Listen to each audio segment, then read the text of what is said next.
Guys, कैसे हो आप सब। So I hope you all are fine. तो हम लोग अपने फिफ्थ चैप्टर पे थे, ratios, proportions and variations, and उसकी हम वर्कड आउट प्रॉब्लम्स कर रहे थे। टिल नाउ 5.5 तक हम कर चुके हैं। अब हम स्टार्ट करने जा रहे हैं with problem 5.6। So let's read. The amount rupees 3650 is divided among 4 engineers, 3 MBAs and 5 CAs, such that 3 CAs get as much as 2 MBAs and 3 engineers as much as 2 CAs. Now find the share of an MBA. तो देखो question बहुत easy है। क्या बोला है कि 3650 का total एक अमाउंट था जो कि डिस्ट्रीब्यूट होना था 3 जनों में। क्या क्या थे वो? Engineers, MBAs and CAs। कितने कितने? 4 इंजीनियर्स, तो हम शॉर्ट फॉर्म में 4E लिख लेते हैं, एंड 3 MBAs, इसे शॉर्ट फॉर्म में 3M लिख लेते हैं, एंड 5 CAs, 5C। ठीक है। अब क्योंकि हमें MBA का निकालना है तो हम इंजीनियर और CA को MBA में कन्वर्ट कर लेंगे। ठीक है। कैसे? यहाँ पे बोला है such that 3 CAs get as much as 2 MBAs। ठीक है। 3 CAs जो थे वो किसके इक्वल थे? 2 MBAs के बराबर थे। मतलब CA किसके बराबर हुआ? 2/3 ऑफ M।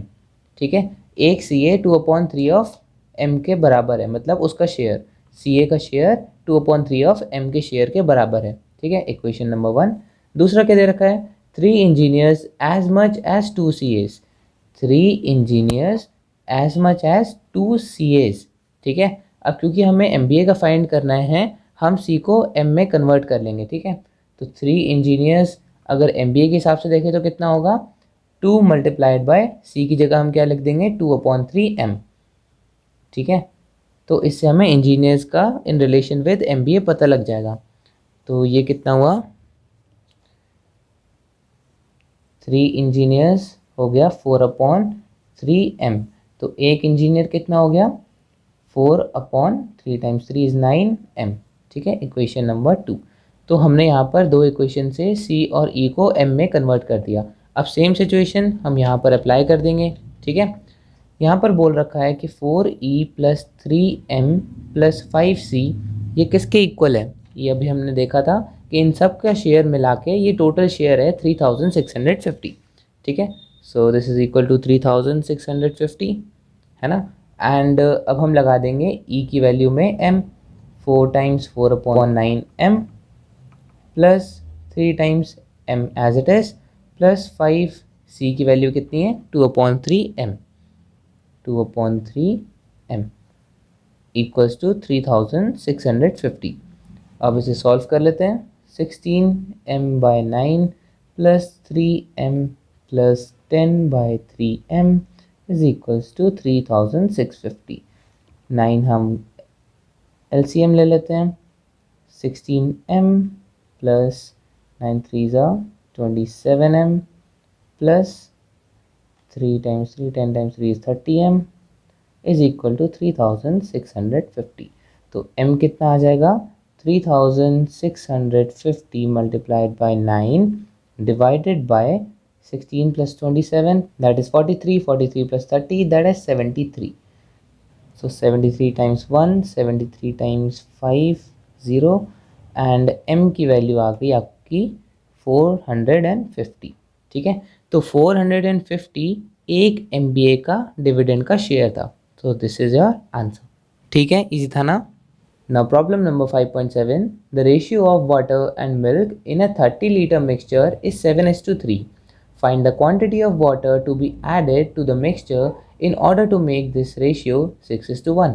तो देखो क्वेश्चन ईजी है ये वाला भी। Ratio of water is to milk दे रखा है 7:3। ठीक है।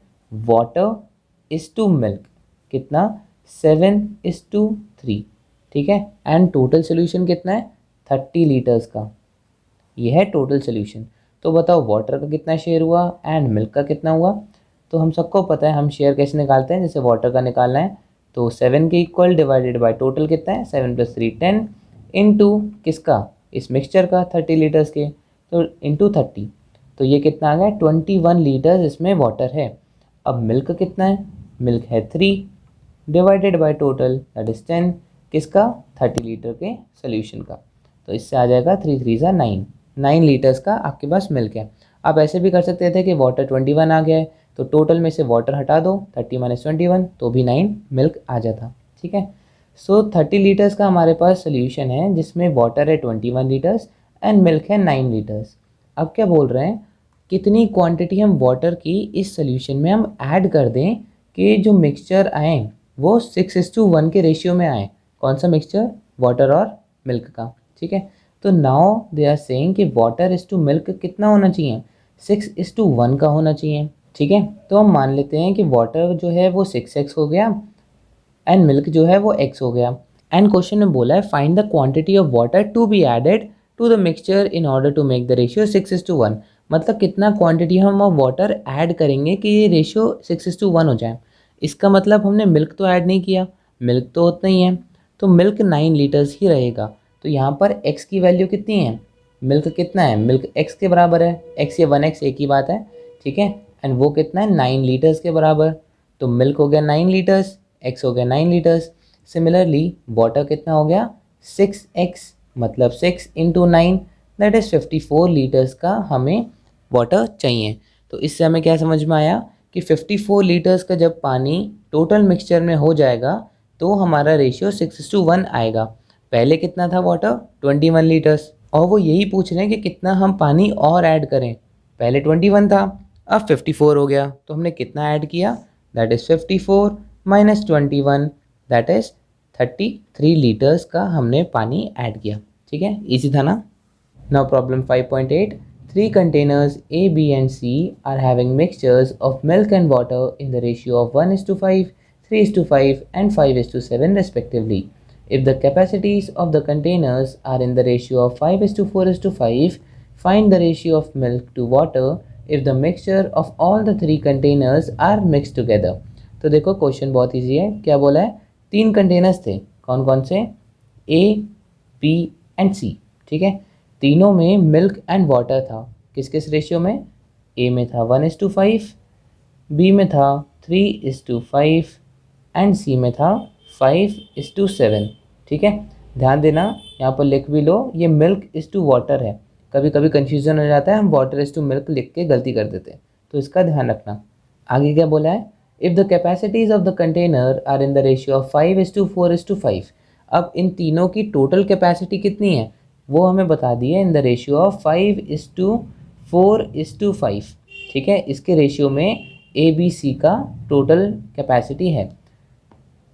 एंड पूछा क्या है हमसे, find the ratio of milk to water if the mixtures of all the 3 containers are mix together.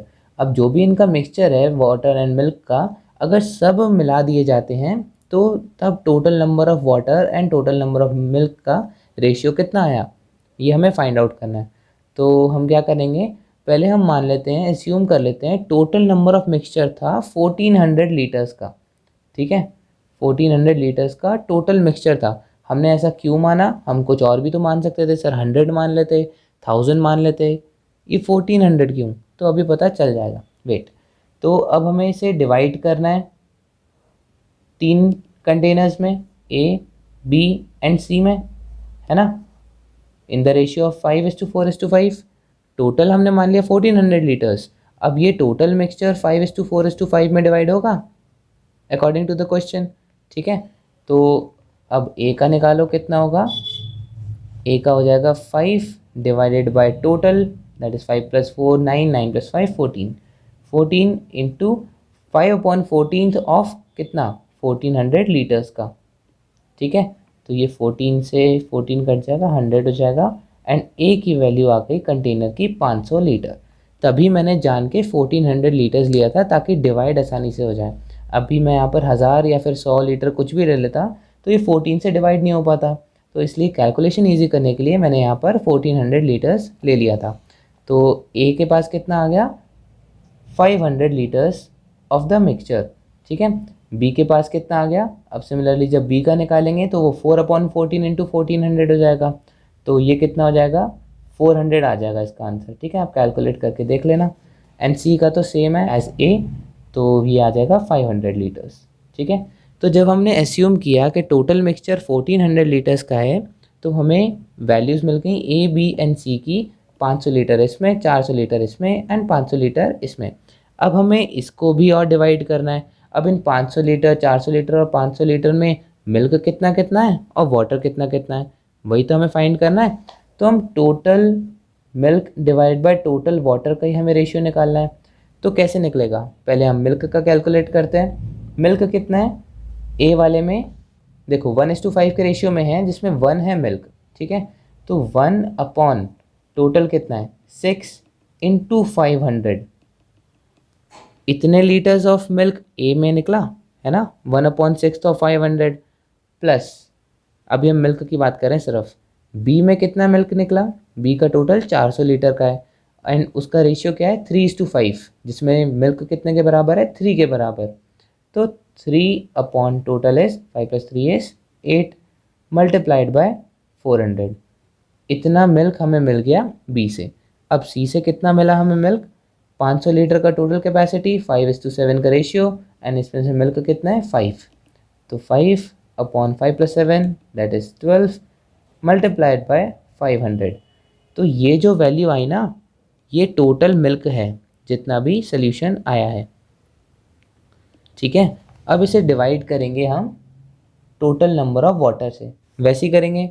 500 litre में 1:5 का रेशियो है, वाटर कितना है 5 के बराबर, तो 5/6 मल्टीप्लाइड बाय 500 प्लस 400 लीटर्स के सोल्यूशन में बी में वाटर कितना है 5 के बराबर, तो 5 upon total is 8 into 400 plus similarly in C 500 litre का पूरा सोल्यूशन है, 5:7 का रेशियो है, जिसमें से वाटर किसके बराबर है 7, तो 7/12 इंटू 500, बस इसी को सॉल्व करना है हमने। तो ये कितना हो जाएगा 250 डिवाइडेड बाय 3 प्लस ये तो 8 से कैंसिल हो जाएगा, 50 5 3 150, ये भी यहाँ पर सॉल्व हुआ है 2 × 3 एंड 2 × 250, ठीक है। प्लस ये कितना हो जाएगा 2 × 6 and 2 × 250, 25 × 5 that is 1250 divided by 6 whole divided by, similarly इसको भी सॉल्व करेंगे 2 × 3 and 2 × 250, 25 × 5 that is 1250 divided by 3 plus 8 से ये कट गया 50, 5 5 25 0 plus 2 × 6 2 × 250, 7 × 250 that is 1750 divided by 6। तो हम दोनों में एलसीएम ले लेंगे, कितना कितना आ जाएगा, इसमें हमने 6 एलसीएम ले लिया तो 3 × 2 तो 25 × 2 is 500 plus 150 × 6 that is 900 plus 1250 whole divided by, अब हम मिल्क में भी 6 को हम एलसीएम ले लेंगे, सो 3 × 2 and 1250 × 2 is 2500 plus 250 × 6 is 1500 plus ये एज इट इज़ आ जाएगा 1750। नॉर्मल हमने एलसीएम ही निकाला है, ठीक है। सो 6 से 6 कैंसिल हो जाएगा, हम सबको इतनी कॉमन कैलकुलेशन आती है। 500 plus 900 that is 1400 plus 1250 that is 2650 divided by, ये तो मिल्क का है, वाटर का कितना आया 2500 plus 1500 that is 4000 plus 10 that is 5750, ठीक है। 0 से 0 कैंसिल, 5 से डिवाइड करो, 5 × 5 एंड 5 × 3, 5 × 1 5 × 1 25, 5 × 5, अभी और फर्दर डिवाइड नहीं हो सकता, so 53:115 is your answer. Total milk is to total water का ratio. So these were the solutions from problem 5.6 to 5.8। I hope आपको समझ में आया होगा। कोई भी दिक्कत हो तो उसे कमेंट सेक्शन में पूछ लेना एंड अगर वीडियो अच्छी लगी so don't forget to like share and subscribe to our channel and thank you so much for watching.